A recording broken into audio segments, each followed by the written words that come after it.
waxaanu isla garanay in Somaliland ay ku filan tahay hawlaheeda way xalin kartaa arrintaa haddaba arrintaasi loo galo wixii gunaad ka soo baxay waxa ugu horeysa dhammaan halkan aanu taaganahay oo mar labaadna aan u direynaa tacsi dadkii ku dhintay mudaaharaadayaasi ee shicibka ahaa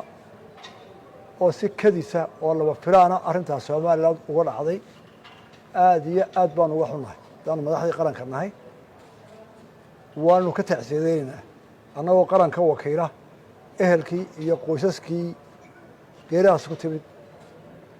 Somaliland oo dhamina way la qaybsanaysaa xanuunka iyo dhibaatada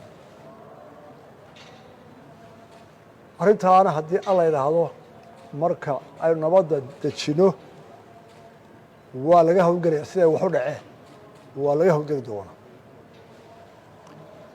kow tacsidaa kadib iyo dhibaatada aanu la qaybsanayno horena aanu sheegin haddeer aanu ku celinayno dadka adduunyada oo dhan markay dhibaata dhacdo ee dadku iska hor yimaado ama ciidanka iyo mudaaharaad ha ahaadeen ama dad kaleba ha ahaadeen waxaa jira siyaalo loo xallilo mashaakilka oo loo joojiyo inaanu dhigi dambo intaa ka badan daadan wixii dhibaatada keenay laga wada hadlo oo la xalliyo sidaas darteed maanta waxa noo yaalla waxa weeye aynu ku hawlgalaynaa in nabad magaalada Laascaanood dad ku degaan laga wada shaqeeyo annagoo arrintaana qaybteeda ugu weyn kala shaqeynayna waxgaradka iyo haldoorka iyo dadka degan Laascaanood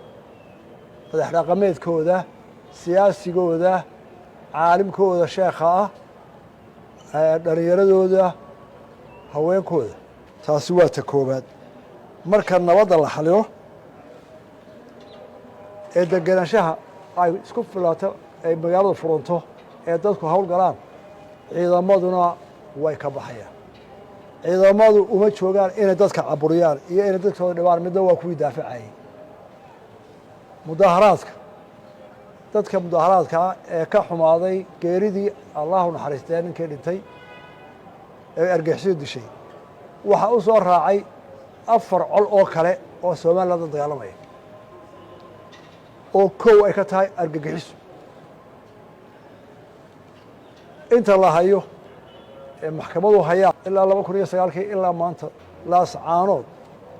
dadka lagu dilay waa 40 qof 40 qof waxa la hayaa oo kiiskooda la hayaa 32 sideedna waa fakad bay ku maqan yihiin 32 waxa xukuman oo la xukumay 23 oo jeelasha ku jira 7 waxa socda kiiskoodii sideedna fakad bay ku maqan yihiin labana maxkamadu way sii daayeen markaan si kala weegno 24 ayaa ah mas'uuliyiin qaran dadka la dilay oo u badan maxkamadaha xeer ilaaliyaha iyo qaybaha amniga ee ciidanka waxa labada ka dheer laba gudoomiye xisbi gudoomiyihii gobolka Sool ee xisbiga kulmiye iyo gudoomiyihii xisbiga wadani ee gobolka Sool oo kii u dambeeyay 24 kaasi waa mas'uuliyiin qaran 16 waa shacab lagu dilayay waxay taageersan yihiin dowladda Somaliland hase yeeshee dadkii dambiyaha geystay oo qaarna xabsiga ay jiraan intii kale la hayo waxay yihiin oo la aqoonsan yahay oo la raadinayo waxay shacbiga ku abaabuleen oo ka dhaadhiciyeen in ay Somaliland laysay dadka taasina waa cadowgii ku dilay oo haddana dowladdaadi ku dilayay in dadkaagi markaas ilaa 2009 ilaa maanta dambiyaasha dhacay waa intaa saasaani dowladda uga hawlgashay sidaa darteed waxaan leeyahay shacbiga oonu fariintaa u direynaa nabadii magaaladana soo celiya ciidamaduna idinka iyo nabadiinu bay ilaalinayaana way ka baxayaan wixii dheeraada maxaa ciidamada loo keenay cabsi baa la dareemay magaalada in dagaal laga dhex rido waxaa hadlay siyaasiyiin baarlamaanka kenya ka mida oo faarax macalin kow ka yahay oo yidhi hala dagaalamo faarax macalin wuxuu ahaa ninka isagoo xildhibaan ah oo guddoomiye ku-xigeenka shir guddoonka baarlamaanka kenya ah halkan yimid ee laascaanood tegey ee ku dhiirinaya laascaanood inay ka mid ahaato somalilan wuxuu ahaa ninka tegey laascaanood ee 10 arday ka soo kaxeeyey iyo carruurtiisii qaar ee jaamacadda camuud geeyey ay wax ku barteen wuxuu ahaa ninka mar walba la taagay qadiyadda somalilan si wax loo xalinayo ugu doodayey inay ku fadhido mid sharci ah dadka siyaasadda midabeeya ee maalinba mid roga warkooda waxba ka soo qaadi maayo laakiin maanta lagama filayo inuu yidhaahdo somalilan waxaan colaysinayaa somalilan iyo beero uu magacooda sheegayey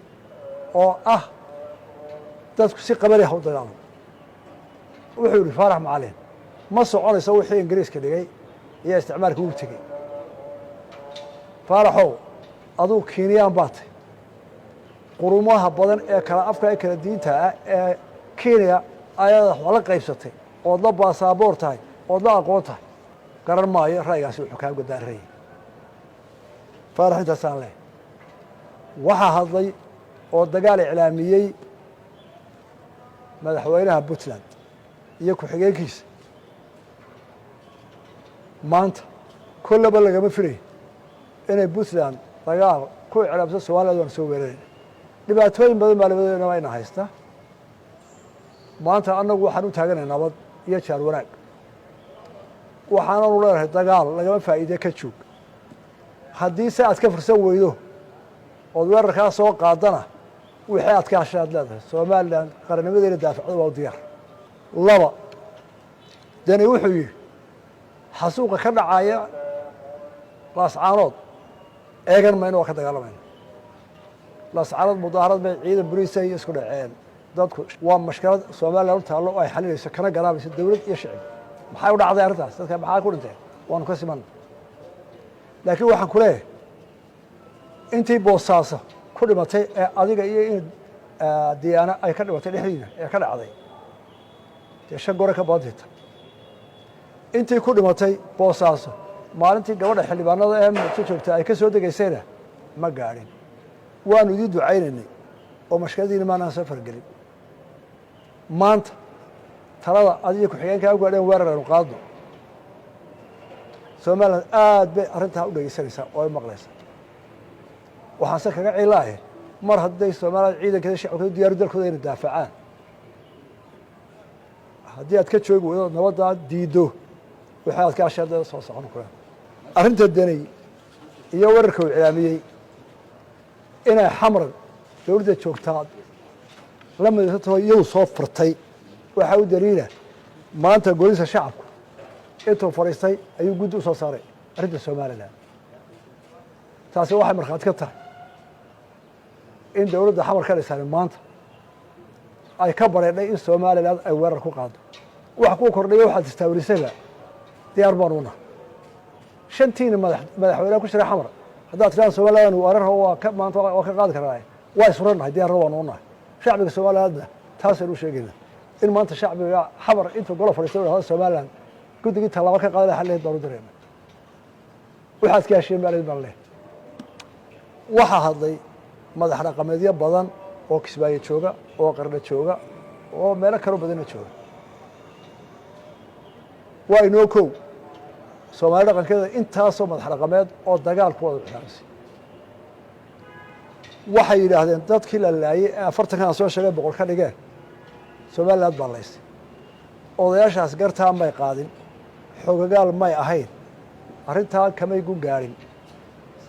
waxay ku xukumeen inay fidno ka dhex abuuraan somaliland dadkaa wada degan waana arrin uguba waxaan aad ugu mahadnaqayaa oo waayeelnimo ku taliyey oo sidii madax dhaqameed lagu yaqaanay u taliyey suldaanka la yidhahdo suldaan cabdiraxmaan duulaa rabay ninkaas waa taliyey sidii nin islaami u garqaadi jiray buu qaaday warcol kala joojo nabad hala doono buur saadiinta iyo nimanka gurmadka dawladda ka daayay dab hashidinay waatii aabihina ku halgami jiray waxaan ugu taliyay oo aad ugu bogaadinaynaa nabad iyo ninka qaldan inuu joojiyo waana inta looga baahayay dadka Soomaaliland dawladaha Ethiopia iyo Kenya ee qaybaha bulshada ka mid ah af Soomaaliya ku hadla ay ku soo faragelinayaan dagaalka oogaya Soomaaliland oo koow ka yahay baarlamantariyanka Faarax Macalin waxaan leeyahay daris wanaagsan baan u haynaa nabad iskaashi oo laga dawladda ku joogna nabadin baan u haynaa bal arrintan cusub ee shacabka af Soomaaliya ku hadla qayb ka mid ah ay ka soo baxdayna dee waxaan ka doonaynaa ka war doontaa si ay u dhacday waa dawladda Kenya iyo Ethiopia iyagana waxaanu ka warsugaynaa oo dareen nagu jira in aanu danay ereyga kaligi ku ahayn iyo Soomaaliland ee uu garab ka haysta dawladda xamar dareenkaana waa qabnaa iyagana waxaanu leedahay war jiraaba cakaaro iman warkiina sugayna waxaan ku soo gabagabeynaya daanu Soomaaliland oo 3 sano dawlad ahayd maanta intii isu soo urursanaysa la colaba Soomaaliland qarankeega difaac bay ugu furay ninkii naga maarmi waayo waan surana shacbiga Soomaaliland ayaan ku soo koobaya ugu dambeyntii oo ah maanta Soomaaliland ma kala laha mucaarad iyo muxaafid qarannimada heegan baa loo waday 3 xisbi qaran oo waqtigoodii ka dhamaaday iyo 10 urur iminka siyaasadda u hargamaya dhammaantood maanta waxaanu ka midaysanahay in qarannimada la daafaco waayo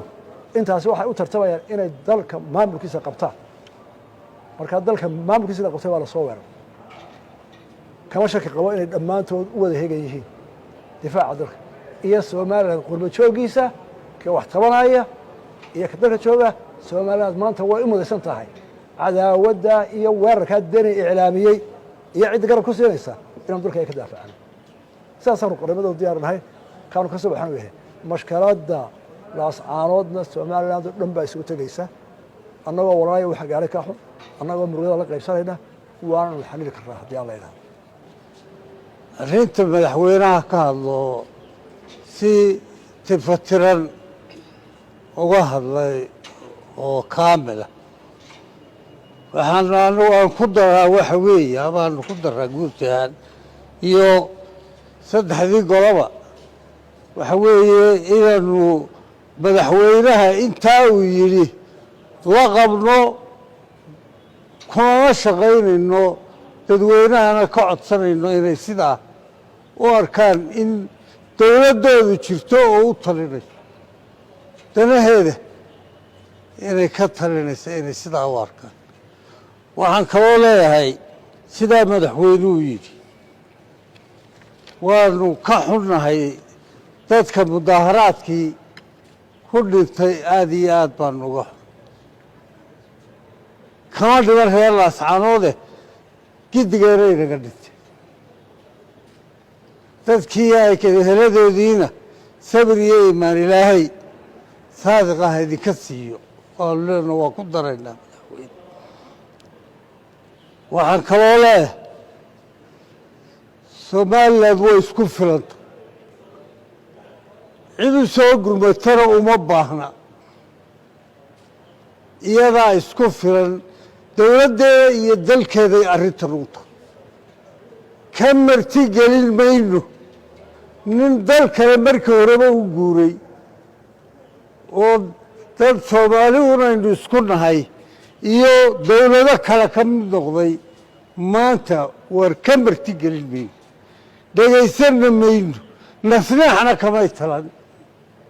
waxa ka tayadeedu waxa weeye inay Soomaaliland isku dhimato dhexdeeda saasaanu u qaadanaynaa odayaasha haddaba madaxweynuhu waxna magacaabayey waxna tilmaamayey saasaanu u qaadanaynaa qabyaaladana ha laga daayo qabyaaladana ha laga daayo waa ninkii markii horeba Soomaaliba ka danaystay ee dawlada kale ka midihii dee war maanta noo talin maayo Soomaaliya u talin maayo annagana hadalka iyagaba daa waxaan kaloo leeyahay war dalka waa dawladdu way ku filantahay inay difaacdo waxay ku difaacanaysaana waa dadweynaha waa qaranka wey dadweynaha leh inay dalkooda difaacdaan oo ilaaliyaan oo dowladda isbarbar taagaan dadweynaha leh iyadu way hoggaaminaysaa sidaa madaxweynuhu yidhi waxaa inoo ballana inaynu inaguna arrintan laascaanood xal deg dega u helno xal deg dega inaynu u helno iyadoo qaybta mudnaanta koowaad aynu siinayno reer dadkan laascaanood u dhashay oday iyo waxgarad iyo rag iyo dumarba inaynu iyagu inay gacanta koowaad yeeshaan baynu ku talinaynaa kulana shaqayno nabadna ku soo dabaallo laascaanood giddigeenna ku wada shaqayno markaa waxaan leeyahay mudane madaxweyne iyo odayaasha kaleba sidaa aada u tidhi intayada kalena waa idinku garab taagan hawshii kalsoonaynu ku gelin waanaanu ku filannahay dadweynahana way iska degi doonaan oo waa la tusi inaynu inagu dantooda ka shaqaynayno iyo in cid kale meel fog uga soo talinayso way nala arki doonaan aada iyo aad baa u mahadsantii